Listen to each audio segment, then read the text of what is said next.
Efendi Allah Allah ya Rabbana ya Allah. Eğfir lana zunubana ya Allah. Fitir çölüfü mahsuşuluş erür, fitir davufu emakşuluş erür. Hüli ayşad val bismal erür. Çok sağ ol Ustaz Abdullah Efendi. Allah Allah ya Rabbana ya Allah. Eğfir lana zunubana ya Allah. Ömrün asli bu ilsu fi dalika. Admiyenin yurtlar tabi malika. Abdu gafar bu ilin valilika. Çok sağ ol Ustaz Abdullah Efendi. Allah Allah ya Rabbana ya Allah. Eğfir lana zunubana ya Allah. Amalayır insana dil şirasi. İlmin çekir hakkı marsi bulasi. Kunilare zamanı ayıp aksi.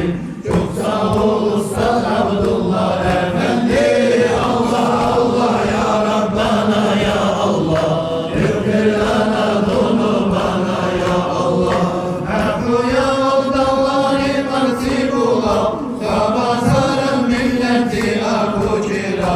Rakkı aydarız vakallu yara. Çok sağ ol Ustaz Abdullah Efendi. Allah Allah ya Rabbana ya Allah. Eğfir lana zunubana ya Allah. Habibullah lillah bandoye. Ustad ilmem yardoni bitmiş babu.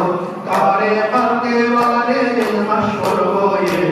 Çok sağ ol Ustaz Abdullah Efendi. Allah Allah ya Rabbana ya Allah. Eğfir lana zunubana ya Allah. Fitim çölüfü mahsuşuluş erür. Fitim davufu emakşuluş erür. Hüli ayşad val bismal erür.